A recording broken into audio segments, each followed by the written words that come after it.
Welcome back to Word Blindness, Dyslexia Exposed. This is Juliette Hahn, and I'm here with my co-host, Brent Sopel. How are you? Well, stop yelling at me. Too early. Wait, this is a new little thing. Do you see at the top? It's like a new little screen where it says recording live. I wonder if Riverside kind of, right? Doesn't it look different? Yeah, actually, it's funny you said that. So when I clicked on there, it said rolling out the red carpet. I'm like, oh, I thought you just put that in for me. So I guess not. Oh, okay. Oh, yeah. No, new. All right. Interesting. Yeah, I like it. So today, because we are in season 2, and so we said that we were going to do a couple different things. One of them is we wanted to talk about how to talk. We've had a number of people say, how do I get my husband or wife on board? Right? They think their child's dyslexic or their child is dyslexic and the other partner spouse is not on board.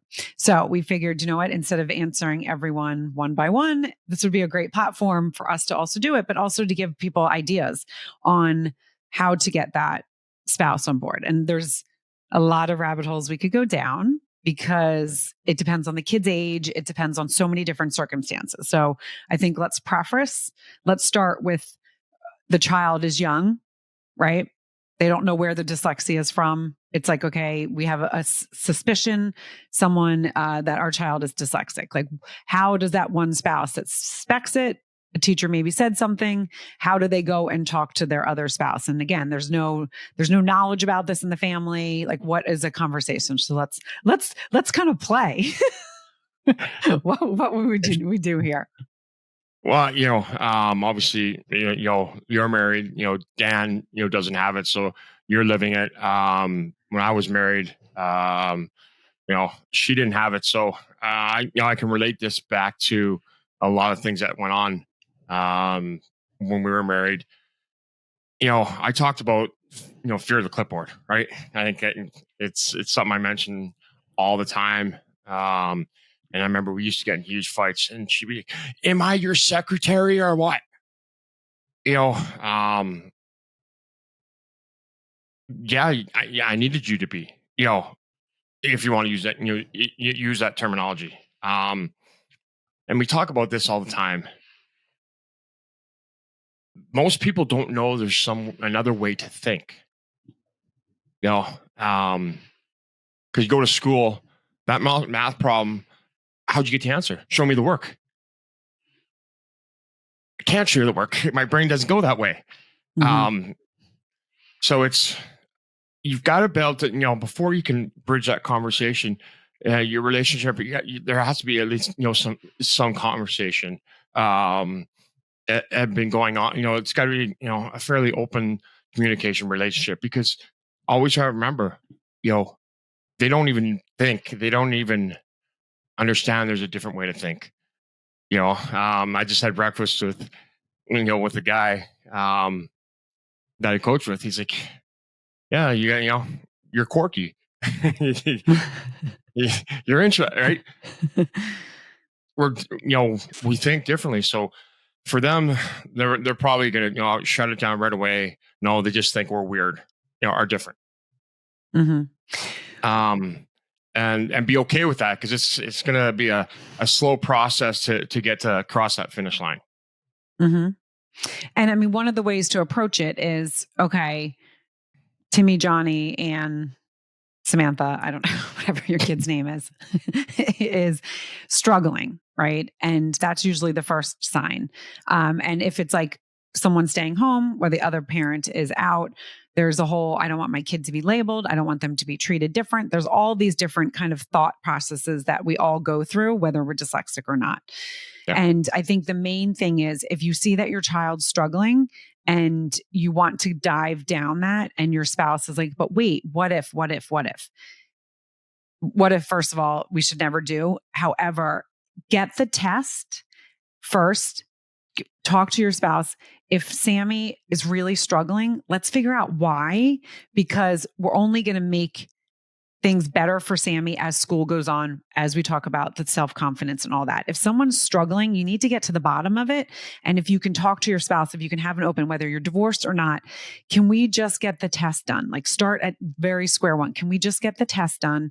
Because I see a lot of struggling. I've talked to the school. The school says there's some struggling, and we just want to save our child, right? There's always that everyone wants the child to be okay, whether you're married or not married.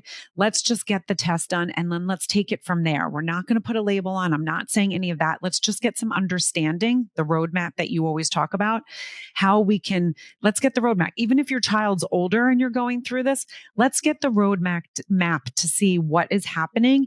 And then we can have another conversation. We don't need to have the whole conversation, the what ifs, well, the label, what if they can't do this? What if the teacher says this? Let's just start at square one, as you always say. Let's take that first step. Let's get the test. Let's see what it says. And then let's continue this conversation. No. And, and to build off that is, let's just get the test. It's just us. We're not telling anybody. Nobody has to know, right? This is just for us. Mm-hmm. Again, people that say, we don't want the label because you don't, that's being judged from on the outside, right? Other people. They're scared. Yeah. Yeah.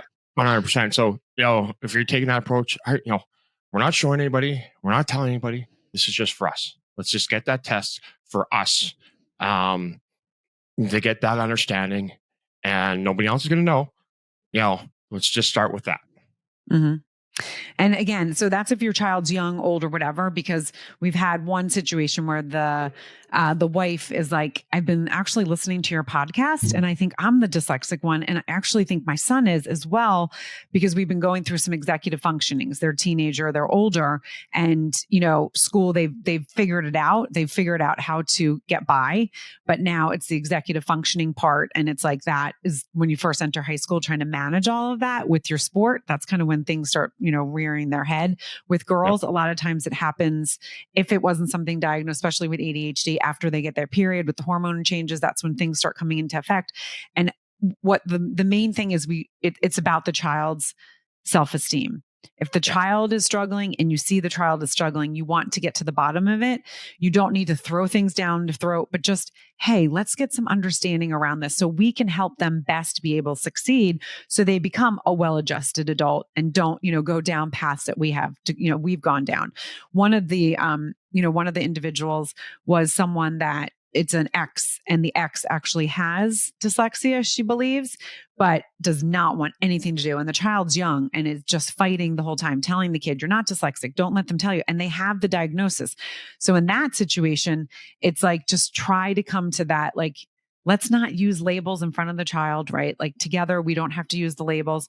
Let's just say, you're learning a little different. You're struggling here. Let's get the support to help that child get past it and have that open communication where you both are not fighting with each other. And that one's, again, obviously, I've been divorced. It's all emotions, right? Mm-hmm. Everything is all emotions. That's why I said, most people hate Fortune 500 CEOs because they'll make educated, not emotional decisions, right? Right. And then we get fired, whatever, and then it's all emotional. So obviously, when there's, for the other individual, she thinks he has it. She's obviously putting some similarities, and you're not such. You're not such. Well, obviously, understand the trauma that's coming, the place where that's coming from. That trauma. If you really think it's coming from him, understand where what he's saying is all that trauma. You're listening to the podcast.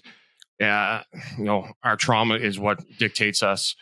So take that and understand that. Where so that you take that, understand where that place is coming from first, and take a look at the strengths and weaknesses of your kid. Right? We all have strengths.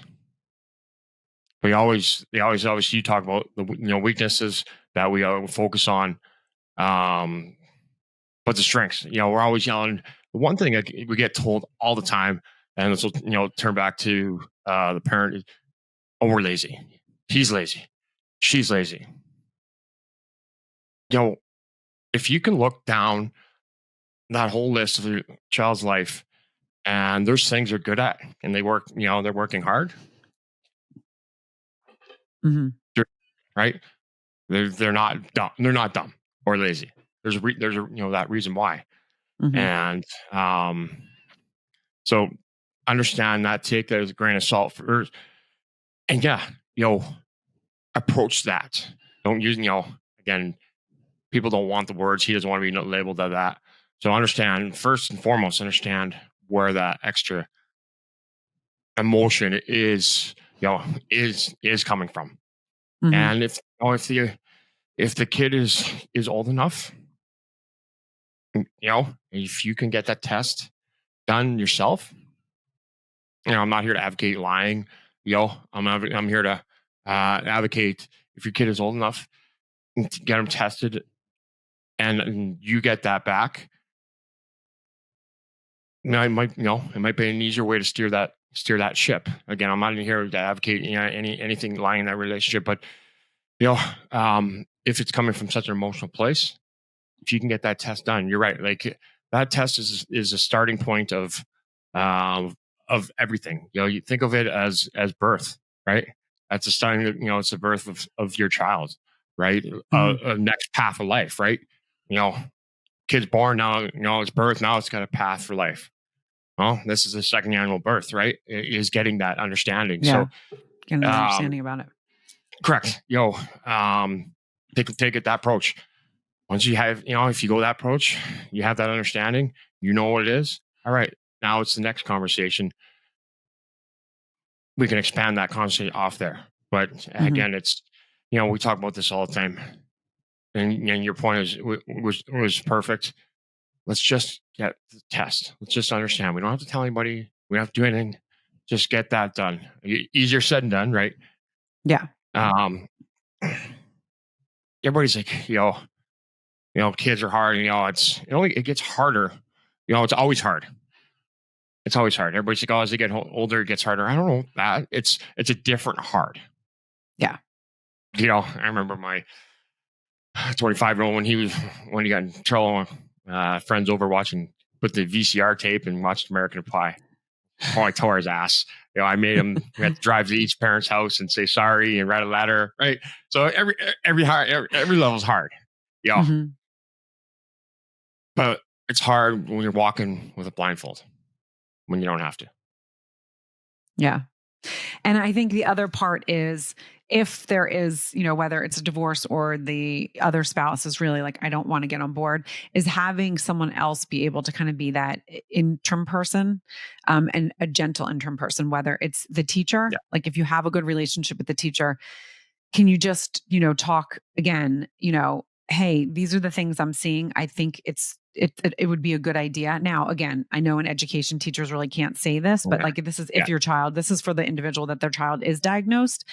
Like, if you don't want to use the label, but don't not take the services. Like, when the child's with you, don't just be like, no, you're not, you're fine, because you're giving a mixed message that's going to, that could potentially hurt the child. So trying to get on the same page, whether it's, the two of you can't talk about it, maybe have, hey, ex-husband, can you talk to the teacher, or have the doctor, or have someone else that's able to kind of smooth that path. So it's not the non-understanding, the divorce that's getting in there. It's not about the child. It's about the control piece of it. And, for any listeners, if you're in this situation, reach out, send Juliet or myself a message. I'll happily be that person. Mm-hmm. No problem. I do it all the time because, again, when I was married, she had no idea. She wasn't dyslexic, and she still doesn't accept it. So, I live this, so I'll happily be that, that person that would be the advocate, the middleman, name it however you name it, whatever you want. Because obviously, as we talked about, that's why I started the foundation. The foundation will get involved and be able to facilitate, because they're not going to yell at me. They're going to yell at your spouse. And it's just taking the emotion out of it. And I'm able to obviously give some understanding to that other side. So let's preface this. Please reach out if you're in this situation. I'll happily get involved and be able to guide that ship. I go and advocate for people in IEPs and 504s. There's nothing. This is probably what I knew hockey my whole life, but I know this world's even better. Mm-hmm. I mean, and that's the thing. It's the bridging the gap. And I understand where, someone's like, I don't want them to have a label because I don't want them to make an excuse. And there's this whole, basically storyboard that someone else can put on, right? Oh, you're saying, oh, I'm dyslexic, so I can't. No, that's not what it is. And sometimes from the other side, people will say that to us. Oh, you're always using the woe is me. You're always saying, well, this has happened to me because I'm dyslexic or poor me. And it's nothing to do with that. And that's what I really want to put across. The label saying that you're dyslexic or not dyslexic is not that. Getting services in school is not giving you the leg up. It's evening the playing fields.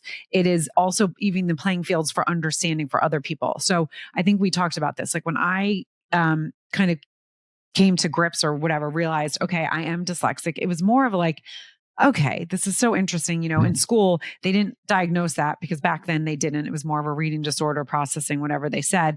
But then it was like, okay, there's a word. I'm not going to say a label. There is a word with a definition that explains how my brain works. That makes me understand myself more, to be able then to put myself out into the world and explain myself more because I have more understanding of who I am. So that is what we want for your children. That is what we want for yourself. If you're going through the journey, it has nothing to do with the label. It's nothing to say, woe is me. It's the understanding. So then we can be received in this world. When I go out and do the work that I'm doing, I know, okay, wait, I need to maybe explain this in a different way because the person that I'm talking to is not understanding, but I know myself, I think it makes sense, but let me reverse it. And so that's what's really important. 100%. And that, you and I have had this conversation actually, your Easter egg hunt, right? The world, because it's, I'm going to ask you that in a second is, even doctors, I've you've called me, going to the doctor, you question the doctor. No, this is how it is. And because they only know one way, right? I'll bring this accent. They don't even know there's another way to think. So that's it. To this is, how many times I can't remember. I just time and time again, how many people think, that was the most ludicrous, crazy answer, or you're an idiot. Like that's the dumbest thing ever. So they don't even have an understanding that there's a second way to think. To give them a second to listen. How you said it when you questioned the doctor the other day, but your Easter egg hunt that you had this week with your family. I want to walk you through the listeners, but when you came at the back of the end of the try to add that up, and Truman's like, what's all this, right? But that's a right brain thinker, right? That's an opposite of what you are, and if you'd share your little, roadmap, but it was just, it hit me when you said that, how different that, the other brain is, right? The other side is, to make life so much easier, everybody's like, oh, did you feel better when you found out you're dyslexic? I'm like, oh, okay. Yeah, there was something there for me. Again, it wasn't just, I was just being dumb. No, there was something there. All right. So it took a monkey, off my back, but it is so different. And if you give us the pleasure to walk us through your Easter egg hunt map, it was great. Well, and I'm going to preface. So my oldest is very disciplined. He's the one that's going to college to play soccer. And so he stopped eating sugar a while back. And the other two were like, it's not that hard. And so there was this whole kind of debate like a couple weeks ago. And he's like, all right, it's not that hard. Da-da-da. So they all were like, well, we're going to do it too. Kind of like, friendly sibling rivalry, kind of like competition. So for Easter, I was like, oh, okay, well, I don't have to get candy. But my youngest, who's 14, she was like, well, can you do something? Like, they got Easter this long. Like I want something. Like I still enjoy that. And I was like, yes. And thank you for saying that because I love that. Because I was a little sad. Like, wait a second. Just like when all your kids know that Santa Claus is real, right? It's like, I mean, not real. You're like, oh, it's like sad in a way, but then it's kind of exciting. So I was like, okay. So in my head, I was like, oh, I'm going to do like a really fun Easter egg hunt, and I'm going to put money. I'm going to do a bunch of ones. I got a bunch of ones, and then I was like, oh wait, but I want to do it where I'm going to have fives and ones. And then I'm going to put notes in some of them. And some of the notes are going to be like, if you have to give back $1 or you have to give back $5.50, whatever it is. So it doesn't matter how many eggs you get. You could get the most eggs, but you could lose because you could have most of the ones that you subtract. So I was like, this is going to make it fun. Look at you. So hey? yeah, no, I know. And no one knew I was doing this, by the way. I said to Dan, I'm going to do like an Easter egg thing. He's like, all right, go for it. I don't care. So as I was doing it, I was like, oh, wait. I know what we have done in the past. We haven't calculated how many eggs. And then it's like, wait, did we get all the eggs? And I was like, since they're money and people could lose, because whoever got the most money, we were going to match it. So that's what also the fun thing. So you could win $12, but then you could actually have 24, right? So I was like, I need to calculate this because it's how many small eggs and how many big eggs. And I literally, I know how much money I got from the bank, but I would put $1 in the egg, and I would put a slash. I would put another $1 in the egg, and I would put a slash, even though I had $20. So we would know it's 20 eggs, but I couldn't do it that way. I had to write it down. So this piece of paper had all these slashes. And then I was like, oh, wait, I can write down how many big eggs, how many small eggs. But at the end, I didn't calculate how many eggs that I knew I put 10 written notes in, but I didn't say how many small eggs and how many big eggs. So we're still missing 3, by the way. And Penelope won, even though so she's the shortest, because there was times where she was like, who put that up there? I can't get that. So one of the boys would get it, and they would be like, well, you saw it, but we got it, so it was this really funny thing. But so my middle guy, and so it's always a joke, like, who's the most athletic? He's like, I guess I was the most athletic, but that really fucked me today. He didn't say it that way. But so he got the most eggs, but got the most written. So he actually got the least amount of money. She had the least eggs, but she actually had the most money because she had the most ones that had 5s and she had no written. So they were like, God. And then we played cards at night, and then she won all of their money. So it was hilarious. She won both things, and everyone was so pissed. But that piece of paper, when I go, okay, I think I calculated this right. And Dan, who, he loves when I do things like this because it makes him chuckle so much to see, like, oh my God, that's how you got to that. That's so bizarre. So he's like, this is the piece of paper. And so he's like, okay, I see how you calculate it. And then I see how you calculate it. He's like, why do you have it in 2? I go, well, I went to the bank, and then I also got money from someplace else. So I calculated the bank here, and then I calculated this here. So I had it all. So my mind could wrap around it. So, but Truman, when we all of a sudden we were like, well, how many? And then he goes, and then he looked at my piece of paper and he goes, I don't even know what this is. He's like, so how many? And I was like, I don't know. It's all on that piece of paper. But yeah, it was like a joke of like, oh, well, Mom did it. There could be some messing up here because it was all numbers, which I suck at. Well, and then, so Dan walked up and what is that? Truman walked up again, 2 non-dyslexic. What is that?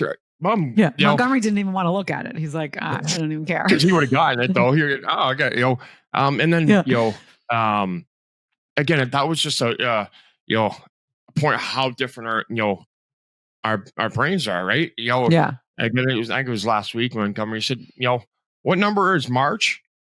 Yeah. And you knew exactly what he was talking about. And your husband, Dan, what? You had no idea what you're talking about.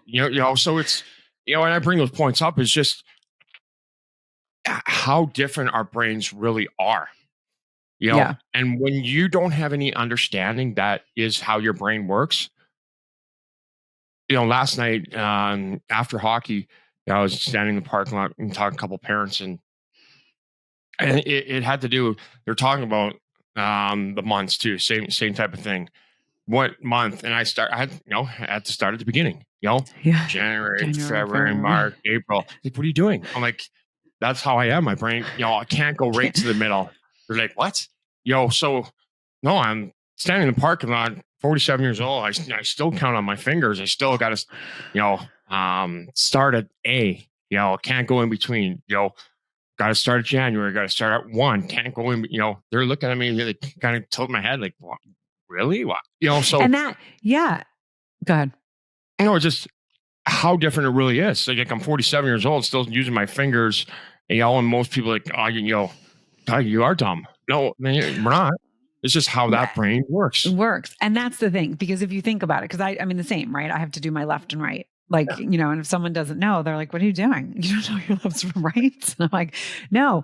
And so you can understand why someone else would be like, I can't believe you can't count that way. Or because the same, I would have to go and do it. And there's a pause. So sometimes people will say, you're pausing, you're not listening, you're not focused, you're being rude. There's all these different things, but it's actually our brains are processing it. So when you're talking to the spouse, when you're talking, to the kid, it's, if you have just a slight understanding of that, coaches, right? That was one of the things that my oldest said. And I mean, when he was little, we would talk. He would, as he got older, he's like, listen, coach, if you're telling me direction and I'm on the field and I seem not to be listening, it's not, I'm just processing it. And they would always be like, thank you so much for saying that, because yes, they could label him as, okay, you're not coachable because you're not listening. They just knew that they had to give him a second, maybe pull him off, tell him, this is what we want you to do, and then put him back in. And then as he grew, that he didn't have to do that anymore. And it's all about that. Someone is not just being rude because they're trying to, like, it's the brain. I mean, we kind of laugh about it. It's like, our brains are different.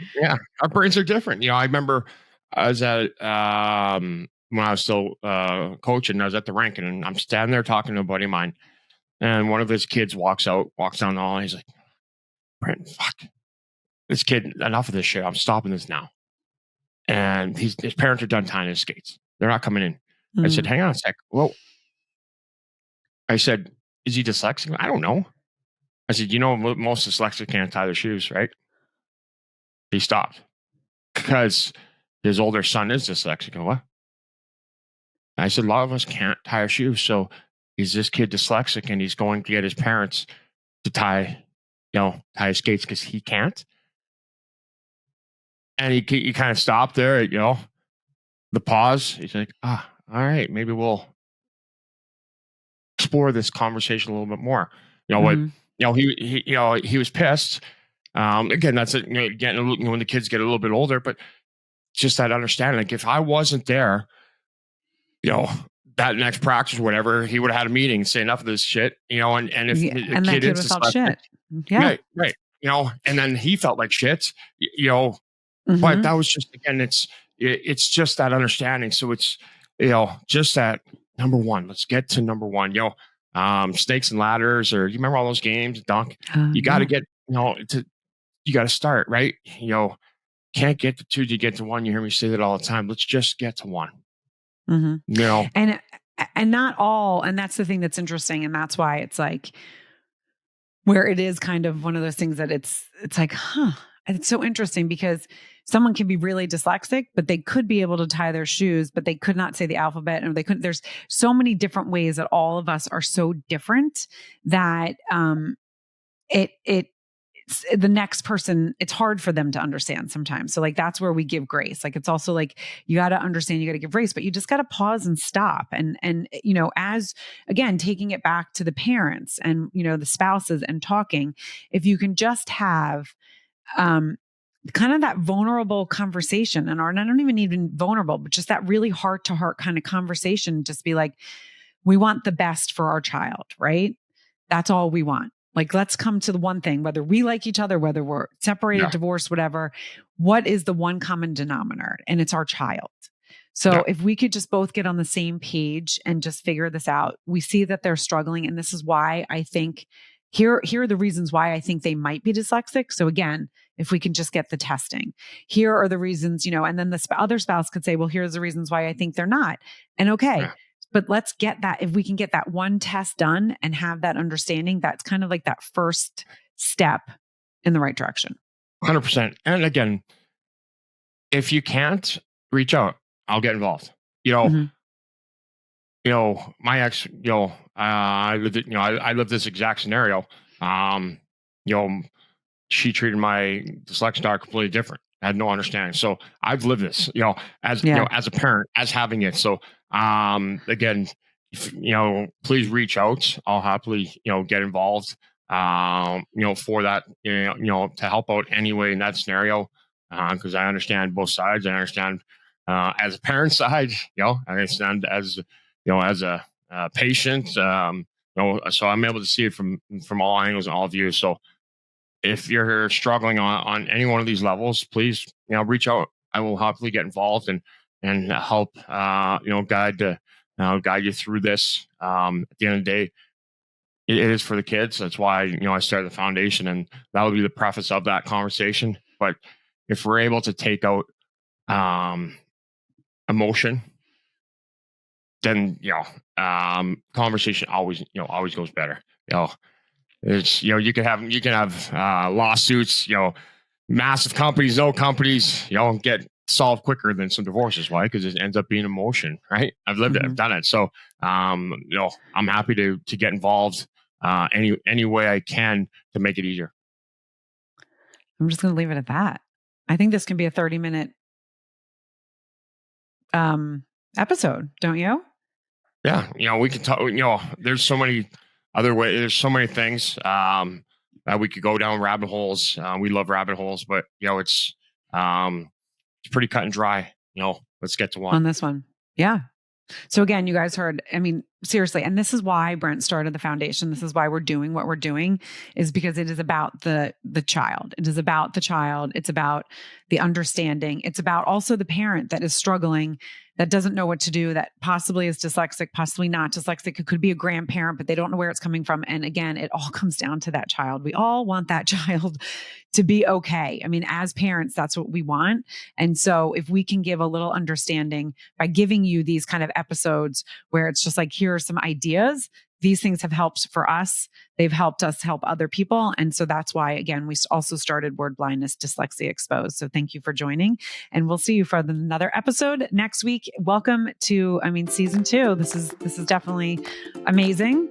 And, we say it all the time, and I'm going to say it in season 2, like, rate, review, and share, because you don't know who needs to hear this. You don't know who is sitting there struggling, being like, okay, my child might be, or my child is, and I don't have the support of my spouse. And there's nothing worse than not having support and knowing you're trying to do the right thing. It just makes your day shit. And so if this can help a little bit, just share. So like, rate, review, and share, and we'll see you for another episode of Word Blindness Dyslexia Exposed.